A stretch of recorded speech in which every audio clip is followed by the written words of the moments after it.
تو ہم نے کہا کہ آپ یہاں تشریف لے آئیں, رات کو آپ نے 11 12 یا 1 بجے تک فارغ ہونا ہے, تو ظاہر ہے اس کے بعد آپ کراچی تو نہیں جا سکتے, آرام کریں گے, صبح سویرے آپ اکیڈمی آ سکتے ہیں, 10 بجے آ جائیں, کوئی مسئلہ نہیں, یہاں ہمارے پاس آفیشیل سیکیورٹی اویلیبل ہے, تو آپ آئیں, آپ کو یہاں اوپر بٹھائیں گے, میں نیچے بیٹھوں گا. اگر کوئی علمی ڈسکشن کرنا چاہتے ہیں وہ بھی کریں, اور اگر نہیں تو آپ اپنا موقف رکھنا چاہتے ہیں وہ بھی رکھ کے چلے جائیں, کوئی مسئلہ نہیں, میں بعد میں ویڈیو میں جواب دے دوں گا, مجھے تو کوئی مسئلہ نہیں ہے. کوئی یہاں پہ مجھے گالیاں بھی نکال کے چلا جائے تو میں بعد میں ویڈیو میں اس کی کلیریفیکیشن دے دوں گا. ہمارا تو سارا آن لائن کام ہے دعوت کا. تو اس میں میں نے کہا کہ آپ تشریف لے آئیں اور آگے گفتگو کر لیں. اس کا فارمیٹ بھی میں نے رکھ دیا کہ اگر آپ علمی ڈسکشن مجادلہ چاہتے ہیں تو وہ بھی 10 منٹ میں آپ اپنا موقف رکھیں, میں 10 منٹ میں اسے ریبٹل کر دوں گا, پھر 10 منٹ میں اپنا موقف رکھوں گا, اگلے 10 منٹ میں آپ ریبٹل کر دیں. 40 منٹ کے اندر ویڈیو ریکارڈ ہو جائے گی دونوں طرف سے, اور پبلک فیصلہ کر لے گی جب انٹرنیٹ کے اوپر چڑھے گی. یہ بھی میں نے فارمیٹ رکھ دیا. پھر میں نے اگلی آفر دی کہ اگر آپ نہیں آ سکتے کوئی مسئلہ نہیں, آپ آن لائن آ جائیں. اگر آن لائن نہیں آ سکتے تو میں اتنے عرصے سے ویڈیوز میں آپ کے عقائد و نظریات کے اوپر چیزیں ریکارڈ کروا رہا ہوں, ویڈیو میں اس کا جواب دے دیں. تیسرا آپشن بھی رکھ دیا.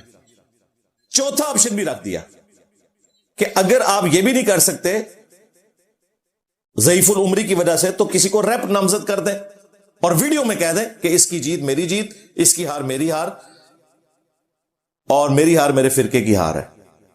تو وہ آپ کسی محلے کے عام امام مسجد کو بھی کھڑا کر دیں گے. میرے لیے وہ مفتی اعظم پاکستان, بریلوی, دیوبندی, اہل حدیث تینوں کا بڑا ہوگا, کیونکہ تینوں نے مل کے ان کو بڑا لانچ کیا ہے. غلام احمد قادیانی دجال کے حوالے سے جو کیس چل رہا تھا سپریم کورٹ میں,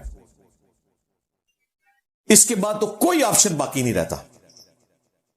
اور میں یہ بھی نہیں کہوں گا کہ یہ جو کچھ ہوا کہ وہ یہاں پر نہیں آئے, رات کو میرا ذکر تک نہیں کیا 1.25 گھنٹے کی تقریر میں, اس کے بعد میں جیت گیا. نہیں, یہ آفر ابھی بھی موجود ہے. کراچی جائیں, تسلی سے سوچیں, جو آپ کرنا چاہتے ہیں کریں. اور یہ بھی آپ کی خواہش کے اوپر, مجھے کوئی شوق نہیں ہے کہ میں آپ لوگوں کو سامنے بٹھاؤں. ہماری دعوت تو اللہ کے فضل سے ختم نبوت صلی اللہ علیہ وآلہ وسلم کی ٹرو دعوت پوری دنیا میں پھیل چکی ہے, جس کا ریاکشن یہ ہے کہ اس چھوٹے شہر میں اتنے بڑے مفتی کو لانا پڑا. شکر ہے یہ شہر ایک طرف سے جھک نہیں گیا جتنا وزنی مفتی بلوایا تھا انہوں نے علمی طور پر.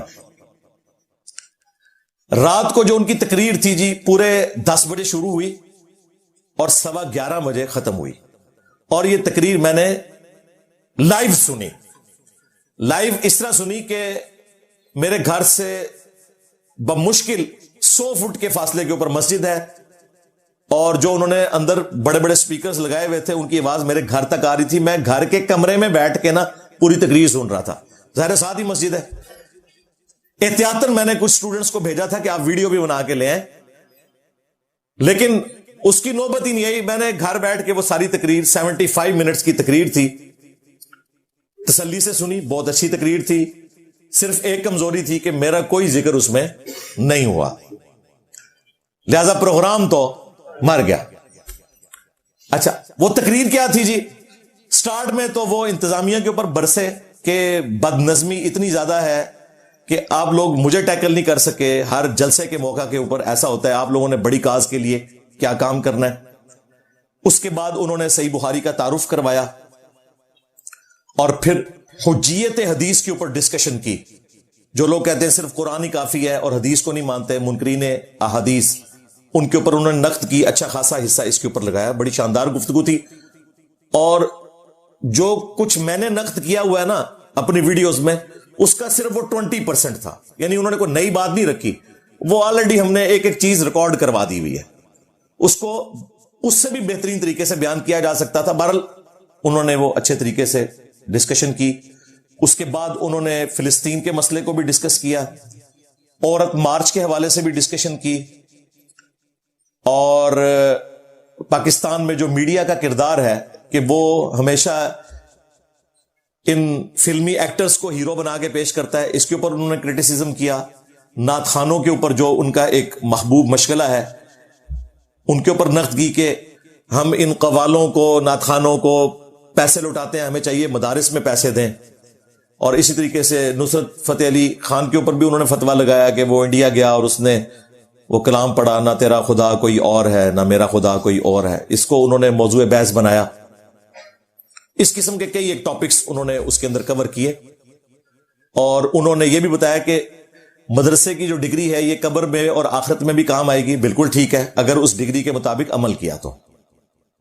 اور جو یونیورسٹیز کی ڈگریز ہیں ان سے نوکری مل جائے تو ٹھیک، ورنہ ایک کاغذ کا پرزہ ہے. نہیں سر، کاغذ کا پرزہ نہیں ہے.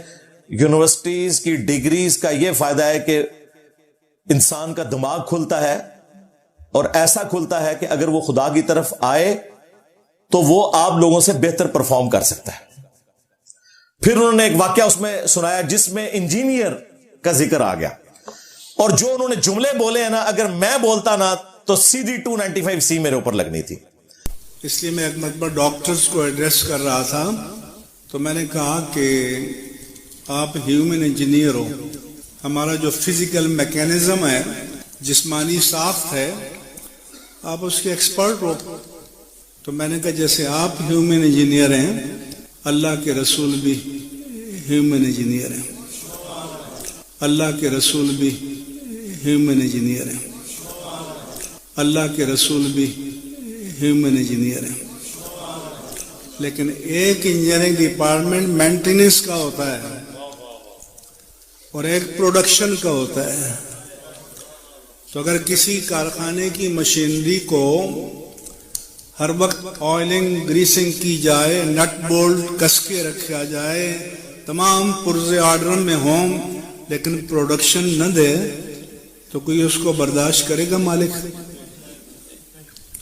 تو میں نے کہا کہ نبی جو ہے وہ پروڈکشن انجینئر ہے. تو میں نے کہا کہ نبی جو ہے وہ پروڈکشن انجینئر ہے.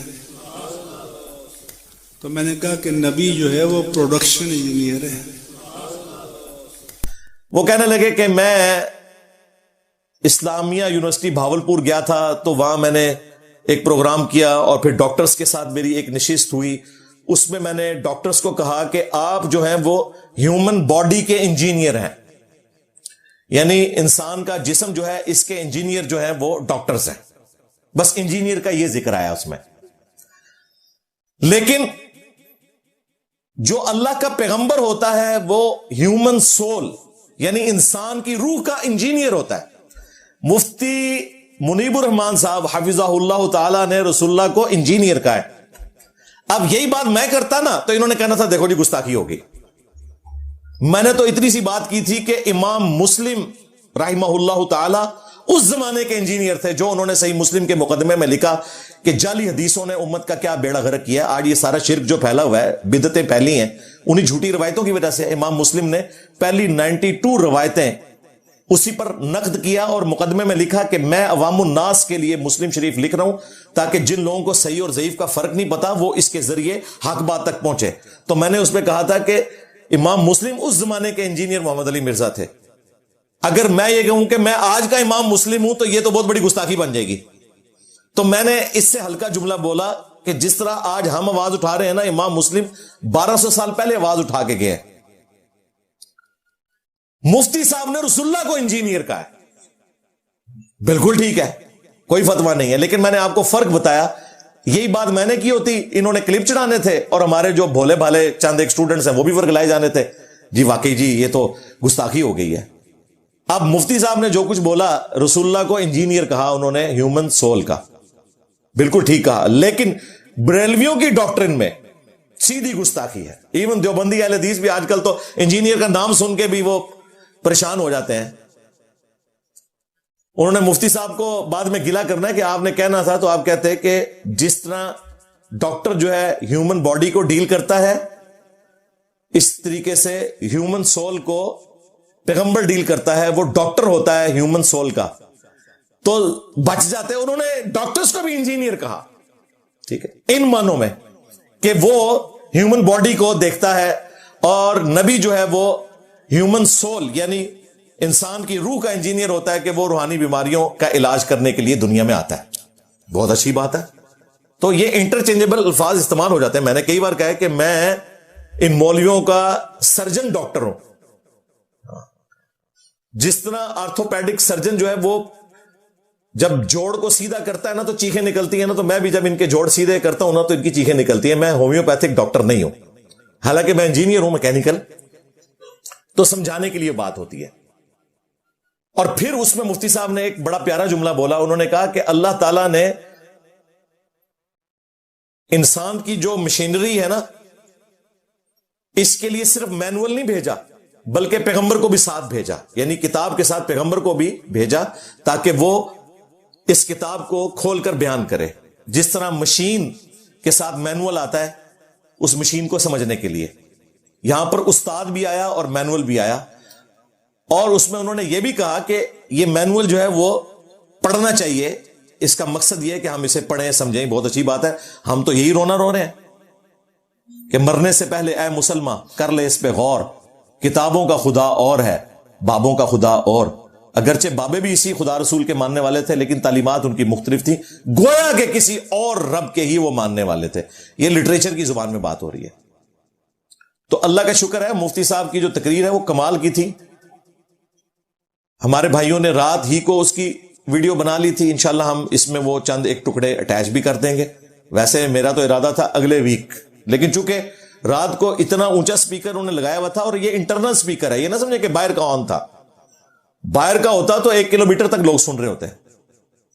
پنجاب میں تقریر آپ اندر والے سپیکر میں کریں گے, لیکن وہ اندر والا سپیکر بھی اتنا اونچا تھا اور میرا گھر اتنا قریب تھا کہ میں نے رات کو لائیو ہی وہ سن لی تھی گفتگو, اور میں نے اپنا ذہن بنا لیا تھا کہ ٹھیک ہے میں اس ٹاپک کو اس طریقے سے صبح ایڈریس کر دوں گا تاکہ اگلے اتوار تک آپ کو انتظار ہی نہ کرنا پڑے. ہم موقف آپ کے سامنے رکھتے ہیں.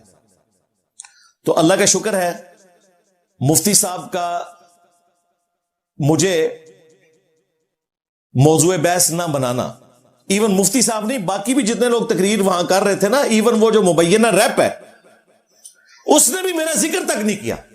اس کے بعد کلیئر ہو گیا جو میرا دعویٰ ہے کہ یہ لوگ میرے ذریعے فیم حاصل کرتے ہیں, ان کا مقصد کوئی میری اصلاح نہیں ہوتا, اور انہیں بھی پتا ہے کہ یہ بات ٹھیک کر رہا ہے. ان کا جو بڑا چیمپئن تھا, جو دلیر بھی تھا, وہ اپنی زندگی میں سامنے نہیں آیا. کون؟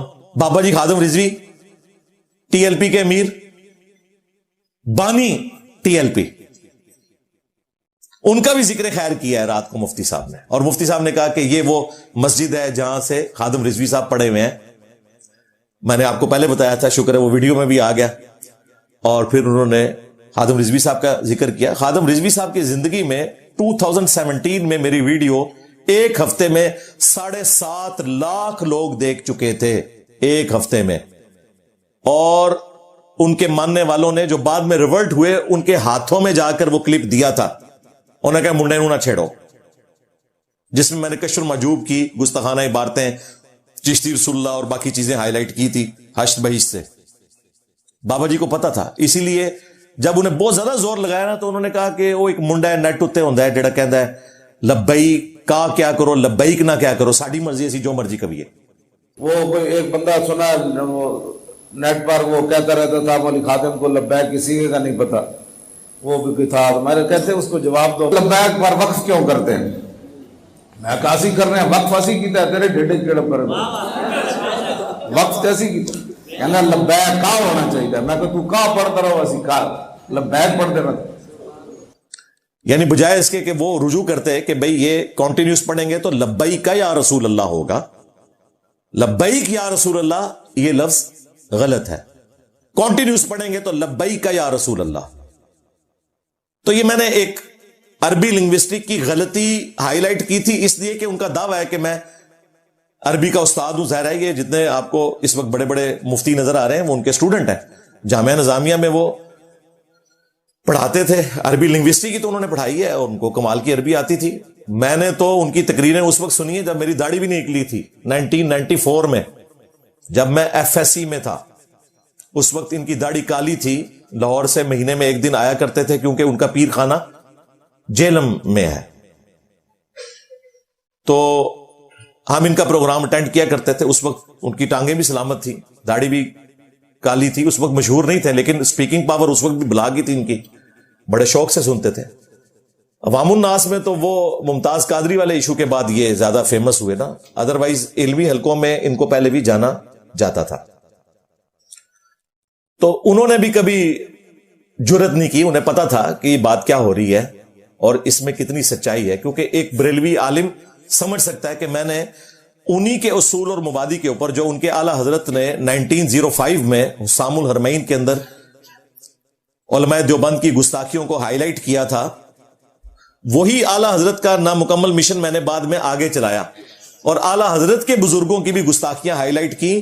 اور اس کے پیچھے مقصد کیا تھا؟ بزرگوں کو بدنام کرنا نہیں, مقصد یہ تھا کہ انہیں ہم قرآن اور حدیث پیش کرتے ہیں, یہ آگے سے سلطان بہو کے شعر پڑھتے ہیں.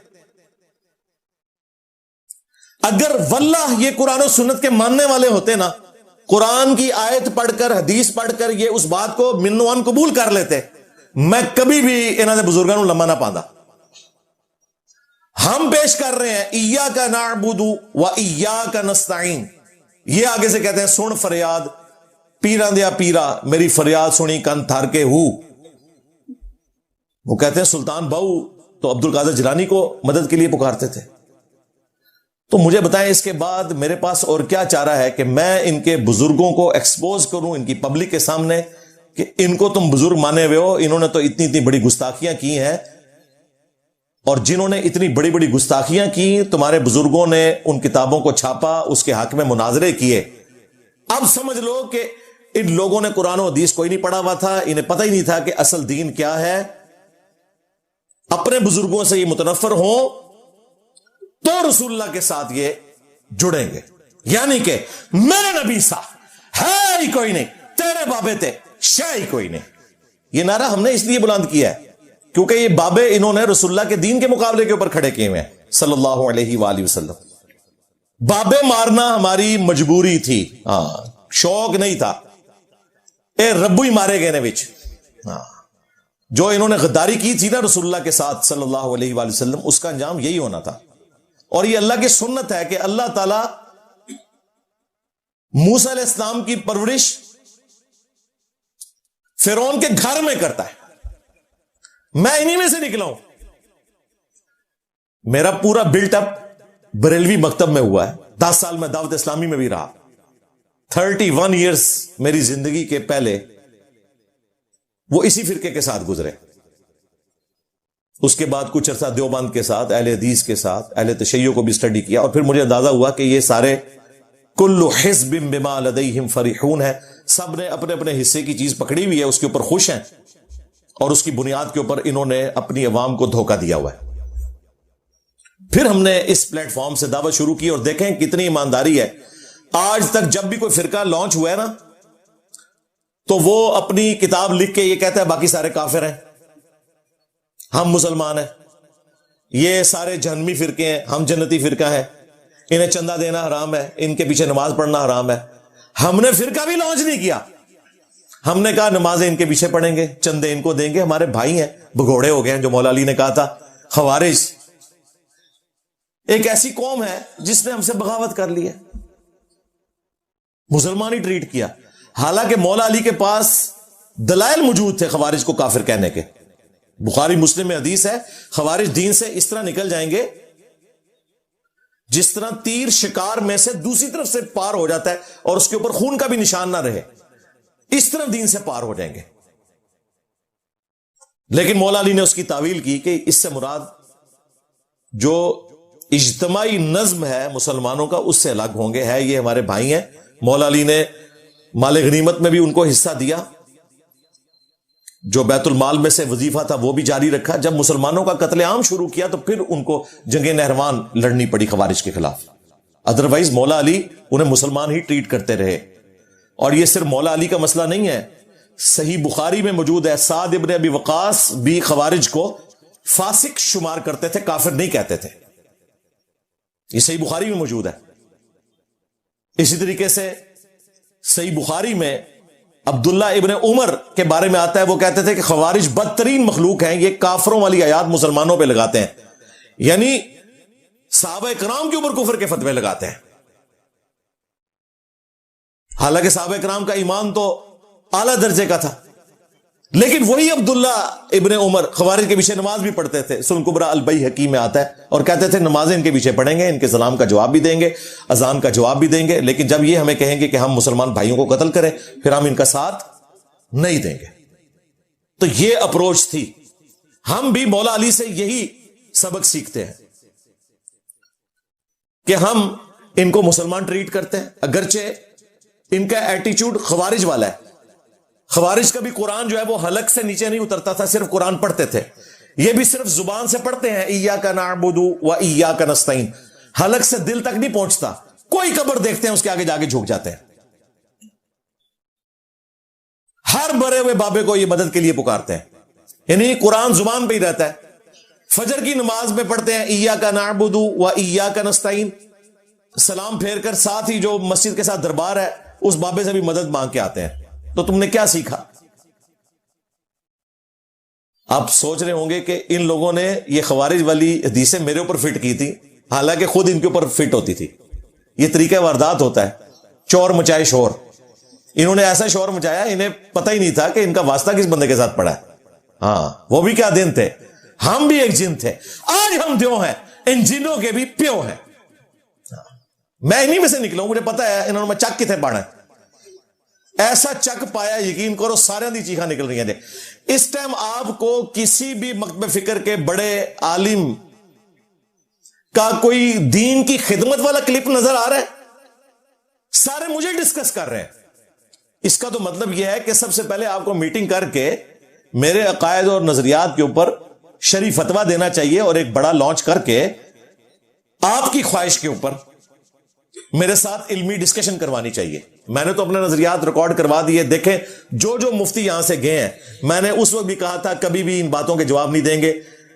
وہ جو کراچی کا مفتی آیا تھا وہ کہہ رہا تھا میں بورا لے کے آیا ہوں, بورا آج تک نہیں کھلا. پنڈی کا مفتی کہہ رہا تھا آپ سامنے بٹھائیں پھر دیکھیں انجینئر صاحب کی نظر کرم جب ہم پہ پڑے گی تو کیسے علم کے چشمے رواں ہوں گے, سامنے بیٹھ کے جواب دوں گا. میں نے کہا تھا چل یار تو اکیلا بھاگ کے جیت گیا, اب تو اپنے ممبر پہ جا کے نہ ان باتوں کے جواب دے. وہ جواب اس لیے نہیں دیتے کہ پھنس جائیں گے. دیوبندی اگر المحنت کے عقیدوں کا دفاع کرتے ہیں نا تو دیوبندی پبلک نے کہنا ہے کہ انہی بنیادوں کے اوپر تو تم نے بریلویوں کو گمراہ کہا تھا. کھرا جو ہے چور کا ہمارے گھر نکل آیا. اور اگر بریلویوں کے علماء دفاع کریں گے تو بریلویوں کی پبلک کہے گی ہم نے تو دیوبند اور وہابیوں کو گستاخ رسول اسی بنیاد پہ کہا تھا, یہ سارے گستاخ ہمارے گھر میں بھی نکل آئے. انجینئر تو پھر صحیح کہنا ہے. یہ وجہ ہے جواب نہیں دیتے. 4-5 گھنٹے بیٹھ کے تقریریں کریں گے, 10 منٹ میں ان چیزوں کا جواب دیں. اور جو جواب دیتا ہے نیچے لوگ جا کے کامنٹس کرتے ہیں کہ جناب دیکھو ان لوگوں کا لیول کیا ہے کہ یہ اس طرح کی عبارتوں کا دفاع کر رہے ہیں, اور وہ اس ٹرولنگ سے ڈرتے ہوئے پھر بولتے ہی نہیں ہیں. انہیں پتا ہے کہ عوام جو ہے وہ پھر ہمیں چھوڑ جائے گی, اور اللہ کا شکر ہے اس کے بغیر بھی عوام آپ کو چھوڑ گئی ہے. آپ میں سے مجھے ریئل ٹائم بتائیں کتنے لوگ ہیں جو آج پہلی دفعہ ہماری اکیڈمی آئے. ہاں یہ کیمرے میں دیکھ لیں, میجورٹی پہلی دفعہ تھی. اب آپ نیچے کر لیں. اب یہ بتائیں ریئل ٹائم کہ آپ میں سے کتنے لوگ ہیں جو دعوت حق قبول کرنے سے پہلے بریلوی دیوبندی اہل حدیث تھے. تو یہ وہاں بھی ادھر آ کے بیٹھی ہوئی ہے, کہتے ہیں انجینئر صاحب کے خلاف اجماع ہو گیا. جی میرے خلاف اجماع ہوا ہے تمہارے علماء کا جو ایک دوسرے کو مسلمان بھی نہیں سمجھتے تھے, اور میرے حق میں اجماع ہوا ہے تمہاری عوام کا جو تمہیں چھوڑ گئی ہے. میرے نبی صاحب ہے ہی کوئی نہیں, تیرے بابے تھے شاہ ہی کوئی نہیں. یہ ہوا اجماع. جی صرف انجینئر صاحب ٹھیک ہے, اور میں نے کب کہا ہے, میں کہہ رہا ہوں سارے ٹھیک ہو, اپنے اپنے کرتوت بھگت کے انشاءاللہ جنت میں جاؤ گے. لیکن ہم نہیں چاہتے کہ تم جہنم کا پھیرا بھی لگاؤ. اگر ہم آپ کو کافر اور جہنمی فرقہ سمجھتے ہو جس طرح آپ باقی سب کو سمجھتے ہو, تو آپ کے پیچھے نمازیں پڑھ رہے ہو, آپ کو چندے دے رہے ہو. ہم کہتے ہیں ہمارے بھائی ہیں بگوڑے ہو گئے.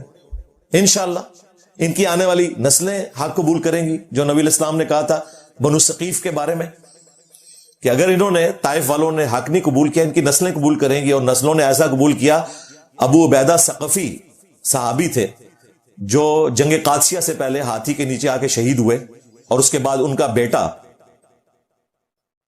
مختار بن ابو عبیدہ ثقفی, اس نے قاتلین حسین سے بدلہ لیا, اسی بنو ثقیف میں سے تھا. تو یہ اللہ تعالیٰ کی سنت ہے, اللہ تعالیٰ اپنے بندوں کو اٹھاتا ہے. میرا خیال ہے ہمارے اسٹوڈنٹس کو اب سمجھ آ جانی چاہیے کہ یہ سب کے سب لوگ ڈرامہ بازی کرتے ہیں. یہ اس ایپیسوڈ کے بعد مزید آپ کو کلیئر ہو گیا. ورنہ اگر واقعی یہ جینوئنلی سمجھتے ہیں نا تو یہاں مفتی صاحب آتے. اور میں اس کے اوپر بھی نہیں کہتا کہ ہماری جیت ہوگی, نہیں, میں کہتا ہوں اب بھی کراچی جائیں, آن لائن آ جائیں. آن لائن میرے ساتھ نہیں بیٹھ سکتے, ان کی خواہش کے اوپر, مجھے کوئی خواہش نہیں ہے. ویڈیو میں جواب ریکارڈ کروا دیں. ویڈیو میں جواب نہیں ریکارڈ کر سکتے, ویڈیو میں کسی کو اپنا ریپ نامزد کر دیں. یہ جیلم والا مبینہ ریپ نہیں, لیکن یہ بھی مفتی صاحب کے کھاتے میں ڈلا ہوا ہے, کیونکہ انہوں نے انکار بھی کوئی نہیں کیا, ویڈیو میں کوئی انکار نہیں کیا. ورنہ ویڈیو ان تک پہنچ چکی تھی, ہم نے ڈائریکٹ بھی ان کو بھیجی, ان کے اسسٹنٹ کو بھی بھیجی, علی عابد بھائی کے ذریعے بھی بھیجی, تاکہ کوئی گنجائش باقی نہ رہے. اس ایپیسوڈ کے بعد میرا خیال ہے ہمارے اسٹوڈنٹس کو سمجھ آ جانی چاہیے کہ یہ لوگ صرف فیم کے لیے, روب ڈالنے کے لیے, ڈرانے دھمکانے کے لیے کرتے ہیں. ہمارے اپنے ایک سینئر اکیڈمی کے ممبر وہ ڈر گئے, مجھے کہنے لگے انجینئر صاحب یہ آپ سیدھا سیدھا جو ہے وہ فتنہ کھڑا کریں گے, آپ مفتی صاحب کو اکیڈمی بلا رہے ہیں, تو آپ کو تو پتہ ہی کتنے دہشت گرد ہیں, تو بندے لے کے آ جائیں گے. میں کہ آمن, ان کے پاس اگر دہشت گردی کی طاقت ہے تو ہمارے پاس ایمان کی طاقت ہے, الحمدللہ. ہم انہیں کیا سمجھتے ہیں؟ ہماری دعوت کو انہوں نے اس وقت سٹیج پہ لگا دیا تھا, کیونکہ یہ آخری بہانہ تھا ہمارے پاس بھی اور ان کے پاس بھی, کیونکہ انہوں نے میری منہ مانگی خواہش پوری کر دی تھی, اور وہ بھی ان کی ڈیمانڈ پہ. جب یہ کہتے تھے نا کہ ہم سے مناظرہ کرو, میں نے کہا ٹھیک ہے اپنا بڑا لانچ کرو. انہوں نے تینوں فرقوں نے مل کے اپنا بڑا لانچ کر دیا. مفتی اعظم پاکستان, بریلوی دیوبندی اہل حدیث کا, یہ تینوں کے کھاتے میں ہے, کیونکہ یہ ابھی قادیانیوں کا جو کیس چلا ہے, تینوں کا یہ ریپ تھا وہاں پہ. ابھی بھی جتنے مسئلے, یہ بھی جب مولویوں کا ایشو چلا ہے ان کے رجسٹریشن کا, تو تقی عثمانی صاحب نے, مولانا فضل الرحمان صاحب نے اعلامیہ ان کے ذریعے پڑھوایا. اب بھی آپ کو کوئی رہ گئی ہے شک والی بات؟ تم تینوں کا ریپ آیا تھا. تو میں نے ان سینئر ممبر سے کہا کہ یہ تو انہوں نے میرے اوپر خود کش حملہ کر دیا ہے, اس وقت میرا خاموش رہنا کسی صورت بنتا نہیں ہے, کیونکہ پھر انہوں نے کہنا ہے کہ دیکھو جی آخری بہانہ تھا نا کہ بڑا مفتی کو تو آیا تھا تو یہ ملنے کے لیے نہیں آیا. میں نے اس سے پہلے ہی اللہ کے فضل سے ان کی گیم الٹ دی, گفٹ بھی پہنچا دیے, دعوت بھی دے دی کہ آ جاؤ, اور کوئی بہانہ نہیں تھا. ہفتے کی رات کو پروگرام آلموسٹ 12 بجے ختم ہوا ہے, 11:15 بجے مفتی صاحب کی تقریر ختم ہوئی. اس کے باوجود ہمارے جو سینئر ممبر ہیں ارشاد بھائی, یہ اکیڈمی کے نمبر کو آن کیے ہوئے تھے. میں نے انہیں ریکویسٹ کی تھی کہ آپ نے نمبر بند نہیں ہونے دینا جب تک کہ یہ پروگرام ختم نہ ہو جائے, کہ بیچ میں کوئی رابطہ کر سکتا ہے, پھر یہ کہیں گے جی وہ ہم نے رابطہ کیا تھا, نمبر کسی نے نہیں اٹھایا. 1 بجے تک یہ جاگتے رہے, پروگرام تو 12 بجے ہی ختم ہو گیا تھا. اس کے باوجود انہوں نے موبائل بند نہیں کیا, صبح تک آن رکھا, کوئی رابطہ نہیں ہوا. تو امید تھی کہ صبح آ جاتے. 10 بجے کا ٹائم تھا, اب آلموسٹ 11:20 ہو چکے ہیں, کوئی نہیں آیا. تو میں یہ نہیں کہوں گا میں جیت گیا, ابھی بھی ٹائم قیامت تک ہے تمہارے لیے, تمہاری آنے والی نسلوں کے لیے بھی, کہ ویڈیو میں جواب دے دو, اور اگر جواب نہ دے سکو تو ایٹ لیسٹ اپنی آخرت کی خاطر توبہ کر لو, اور لوگوں کو صحیح دین بتاؤ جو قرآن و سنت میں لکھا ہوا ہے.